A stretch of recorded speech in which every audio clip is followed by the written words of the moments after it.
दोस्तों, खुश रहने का सबसे आसान तरीका क्या है? हमें लगता है कि खुश रहने के लिए कुछ खास तरह के हालात होने चाहिए, तभी हम खुश रह सकते हैं। सदगुरु से 10 टिप जाने जिनकी मदद से हम आनंद पा सकते हैं। हम जीवन में जो भी करते हैं खुशी पाने के लिए करते हैं, लेकिन दुर्भाग्य से खुश रहना काफ़ी मुश्किल काम लगता है। हमें लगता है कि खुश रहने के लिए कुछ खास तरह के हालात होनी चाहिए, तभी हम खुश रह सकते हैं, लेकिन ऐसा नहीं है। सदगुरु बता रहे हैं कुछ आसान से नुस्खे जिन्हें अपना कर हर हाल में हम खुश रह सकते हैं। जब आप बुनियादी रूप से खुश होते हैं, जब आपको खुश रहने के लिए कुछ करना नहीं पड़ता, तो आपके जीवन के हर आयाम में बदलाव आ जाएगा। आपके अनुभवों में और खुद को व्यक्त करने के तरीकों में बदलाव आ जाएगा। आपको पूरी दुनिया बदली हुई लगेगी। आपका अब कोई निहित स्वार्थ नहीं होगा, क्योंकि चाहे आप कुछ करें या ना करें, चाहे आपको कुछ मिले या ना मिले, चाहे कुछ हो या ना हो, आप स्वभाव से ही आनंदित होंगे। जब आप अपने स्वभाव से ही खुश होते हैं, तो आप जो भी करेंगे वो बिल्कुल अलग स्तर पर होगा। नंबर 1, ध्यान रखें कि खुश रहना आपकी बुनियादी जिम्मेदारी है। किसी इंसान की पहली और सबसे महत्वपूर्ण जिम्मेदारी एक खुश मिजाज प्राणी होने की है। खुश रहना जीवन का चरम पहलू नहीं है, यही जीवन का बुनियादी पहलू है। अगर आप खुश नहीं हैं, तो आप अपने जीवन में क्या कर सकते हैं? एक बार आप खुश हो, तभी दूसरी महान संभावनाएं खुलती है। चाहे आप जो भी करें, आप अपने गुणों को ही विस्तारते हैं और जागते हैं। चाहे आप इस बात को पसंद करें या नहीं, हकीकत यही है।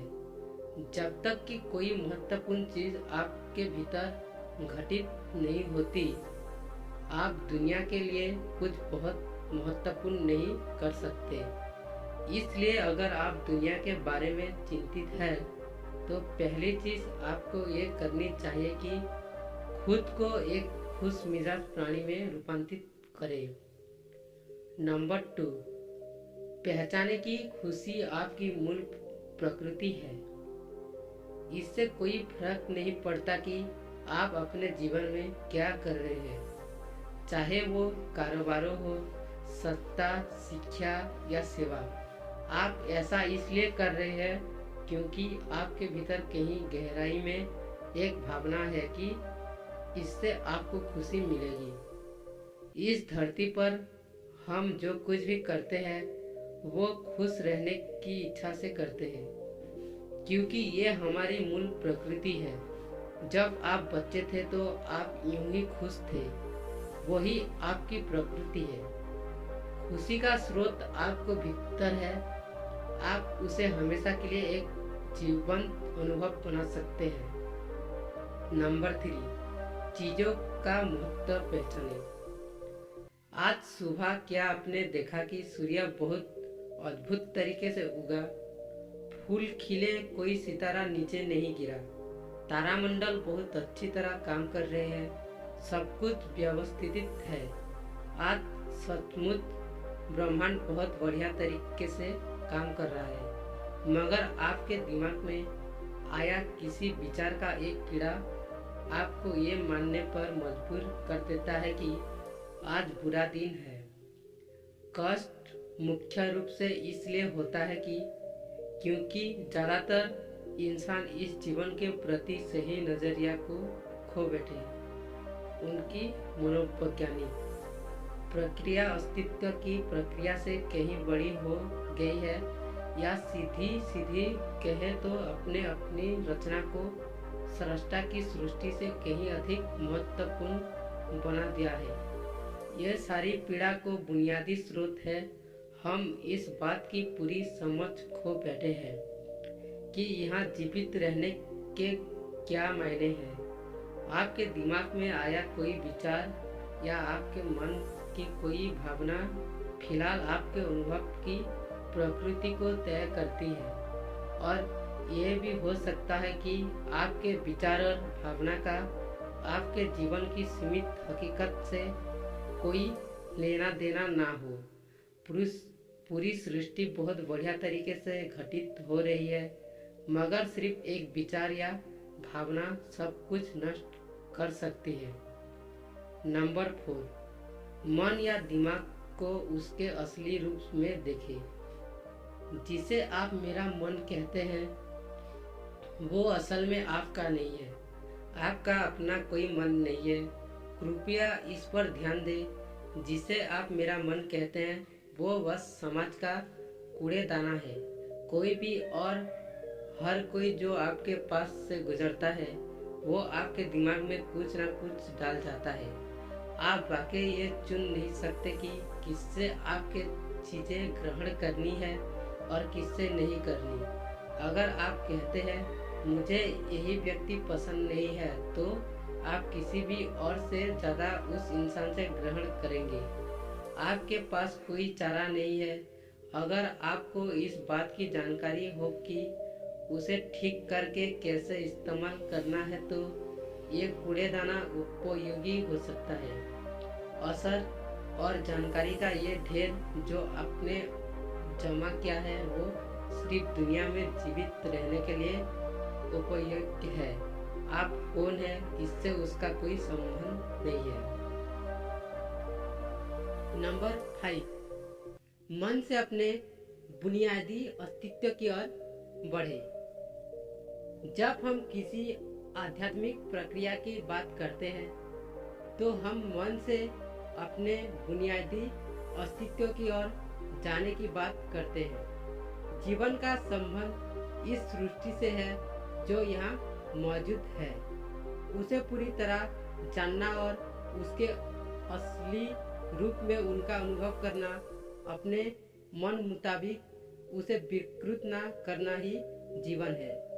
अगर आप अस्तित्व की हकीकत की ओर बढ़ना चाहते हैं तो सरल शब्दों में आपको बस इस बात का ध्यान रखना होगा कि जो आप सोचते हैं वो महत्वपूर्ण नहीं है।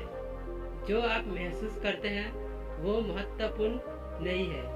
आप जो सोचते हैं उसका हकीकत से कोई लेना देना नहीं है। उसका जीवन के लिए कोई बड़ा महत्व नहीं है। मन बस उन फालतू चीज़ों में उलझा रहता है जो अपने कहीं और से इकट्ठा किया है। अगर आपको वो महत्वपूर्ण लगता है तो आप कभी उसके परे नहीं देख पाएंगे। आपका ध्यान स्वाभाविक रूप से उस दिशा में जाता है जिसे आप महत्वपूर्ण मानते हैं। अगर आपके विचार और आपकी भावनाएं आपके लिए अहम है तो स्वाभाविक रूप से आपका सारा ध्यान वही होगा। मगर ये सिर्फ एक मनोवैज्ञानिक हकीकत है। इसका अस्तित्व में मौजूदा चीज़ों से कोई लेना देना नहीं है। कष्ट हम पर बरसाया नहीं जाता, उसे पैदा किया जाता है और उसे बनाने वाला कारखाना आपके मन में है। अब इस कारखाने को बंद करने का समय है। नंबर 6, पाने की कोशिश ना करें, अभिव्यक्त करना शुरू करें। दोस्तों, आज हम इतने जोर शोर से खुशी की तलाश कर रहे हैं कि धरती का जीवन ही खतरे में पड़ गया है। खुशी की तलाश में ना रहे, दुनिया में अपनी खुशी को अभिव्यक्त करना जाने। अगर आप मुड़कर अपने जीवन को देखें तो आपके जीवन के सबसे खूबसूरत पल थे जब आप अपनी खुशी को अभिव्यक्त कर रहे थे, ना कि जब आप उसकी तलाश कर रहे थे। जो आप बचाते हैं वो कभी आपका गुण नहीं होगा। जो आप फैलाते हैं, जो आप बिखरते हैं वो आपका गुण होगा। अगर आप अपनी खुशी को बचा बचा कर रखेंगे तो जीवन के अंत में कोई ऐसा नहीं कहेगा उसने अपने अंदर खुशी का एक अंश बचा कर रखा, वो बहुत खुशी के साथ मरा।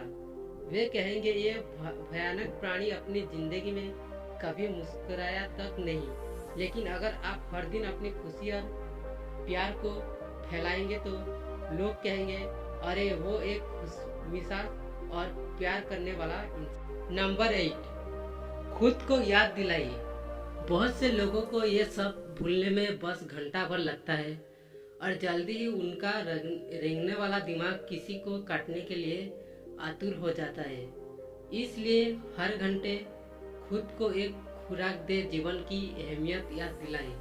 अगर आप बहुत ही संवेदनहीन है तो हर आधे घंटे में खुद को याद दिलाए। अगर आप भीषण रूप से संवेदनहीन है तो खुद को हर 5 मिनट पर याद दिलाए। अपने आप को याद दिलाने में बस 10 सेकंड लगते हैं। आप इस बस 2 सेकंड में भी कर सकते हैं। मैं जीवित हूँ, तुम जीवित हो और क्या चाहिए। नंबर 9, जो अंदर है उससे बदले। वर्तमान में आपके जीवन की गुणवत्ता उन कपड़ों से तय नहीं होती जो आप पहनते हैं। वो आपकी शिक्षक योग्यताओं, आपकी परिवार की स्थिति या आपके बैंक बैलेंस से तक तय नहीं होती। आपके जीवन की गुणवत्ता इस पर निर्भर करती है कि आप अपने भीतर कितने शांत और खुश हैं। निश्चित रूप से जिसे भोजन नहीं मिलता और जिसके पास जीवित रहने के लिए जरूरी बुनियादी चीज़ों की कमी है, वो शारीरिक रूप से बहुत कष्ट में होगा। इस पर ध्यान दिए जाने की ज़रूरत है। ऐसे लोगों के लिए हमें उन बुनियादी चीज़ों की व्यवस्था करनी होगी, मगर बाकियों के लिए उनकी ज़रूरतें एक अंतहीन सूची है। आपको लगता है कि कार चला रहा आदमी सड़क पर पैदल चल रहे आदमी से ज़्यादा खुश है? नहीं, आपके पास क्या है उससे ये तय नहीं होता। ये इस पर निर्भर करता है कि वे उस समय कैसा महसूस कर रहे हैं। नंबर 10, दूसरों से तुलना करना छोड़ दें। ज़्यादातर लोग इसलिए दुखी नहीं होते क्योंकि उनके पास किसी चीज़ की कमी होती है।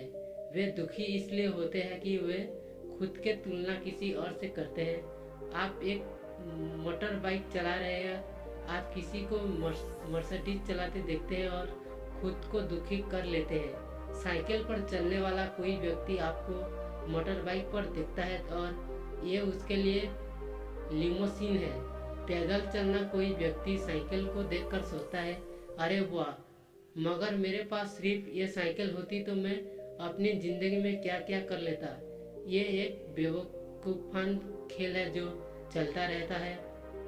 जो लोग खुश रहने के लिए बाहर हालत पर निर्भर रहते हैं वे कभी अपनी ज़िंदगी में सच्ची खुशी नहीं महसूस कर पाएंगे।